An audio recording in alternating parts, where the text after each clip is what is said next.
Isekai is one of my favorite anime genres. It has the freedom to display a whole new world with endless possibilities. And yet, 99% of Isekai anime today are garbage. It is due to three main reasons, with the first one being the world.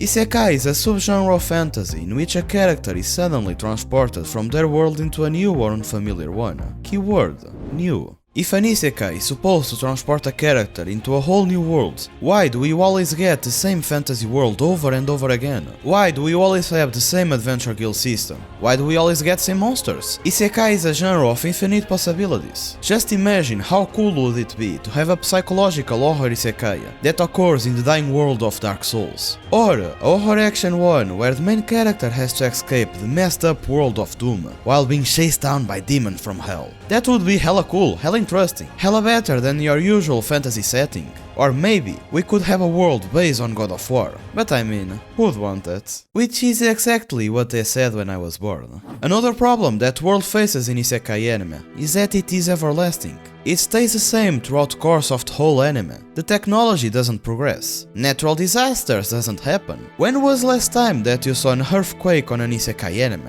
Or maybe a volcanic eruption? Also, countries just don't invade each other. You look at us on the real world and unfortunately countries are always at war. But in the isekai genre that just doesn't happen, unless obviously the main character is directly involved. To make a good world building, the world needs to be dynamic. It needs to always and constantly change. Furthermore, when we are talking about isekai, the entire world seems like one place. Once again, here at the real world we have different cultures, but in isekai anime we just have one culture throughout the whole world, and also one language, that just so happens to be Japanese. It just feels lazy, and it doesn't need to be that way. Just take the example of Mushoku Tensei Jobless Reincarnation. They went through the trouble, the work and the grind of making a ton of different cultures throughout the entire world, and also they even created 3 languages.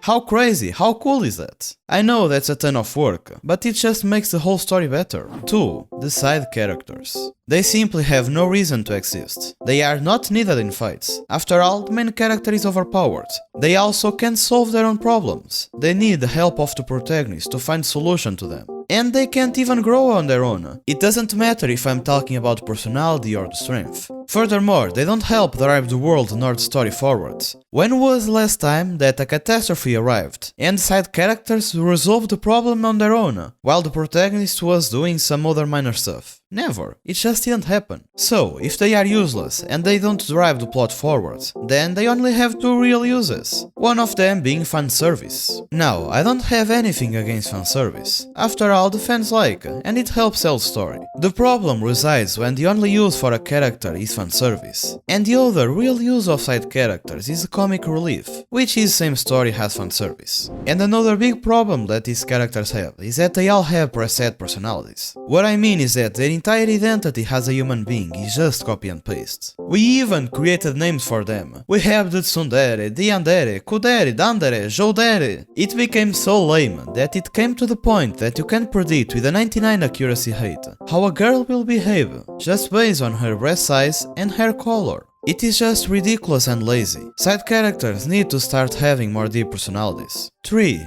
The protagonist. He has no past nor future. After being reincarnated, everything that he was, everything that he knew, is erased. His personality is completely resetted. There is no traumas or fears from his previous life. Now, he's just a blank piece of paper. He also doesn't have any skills from his past existence. Do you remember seeing any isekai where the protagonist knew how to cook, or maybe how to draw? That would be hell interesting and would give a whole new spin to the story. Furthermore, they don't even miss their family or friends. Even though the friends part is comprehensible. After all, you can't miss what you never had. I talk from personal experience. But that is just unrealistic. They don't even want to go back anymore. When the first Isekai series came out, this was their primary goal, to return to their original worlds. But now, even that is lost. They don't have any goals. After being transported to this new dimension, the next step that the character takes is to explore the world and save other people. But that is because the writer wants him to do it. Not the character, but the writer. The character has no real motivation to do it. He doesn't even want to do it.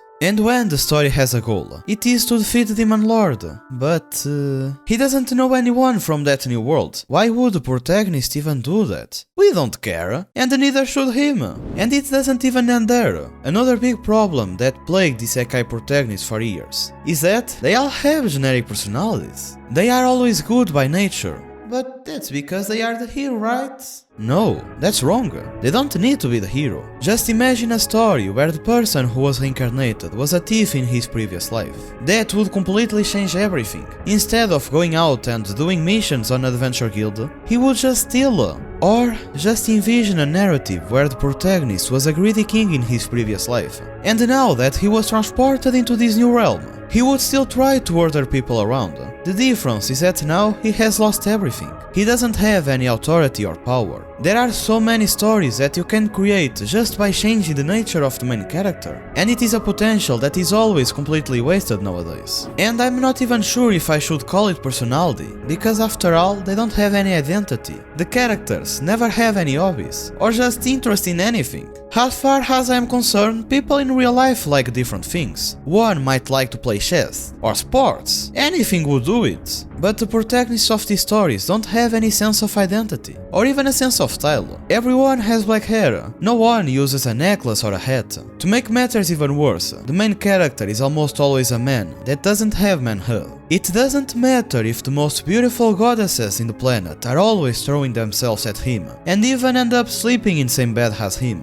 He won't do anything. He will not even get hard. Hell, if I were him, I would get hard just thinking about a microwave. And yet, another thing that infuriates me is that the protagonist never develops a romantic relationship with a girl. In addition, they are doomed to eternally be the same person, from the start to the end of the anime. There is no character development whatsoever, and that just doesn't feel right. The personality of a person should be molded by the people that the person spends time with, and also by the experience that that person lives through. Just take me as an example. I went through crippling depression when I was 5, and now I watch anime. The experience made me become who I am. And now, let's go over to the most critical problem about the protagonists. They are too overpowered. They always start the story having peerless strength and agility, having the most overpowered magic, the highest tier of spells. All this from the start, without breaking a sweat. And that's not even all. They all start with an iron will, with a determination to do anything in their reach to save the world.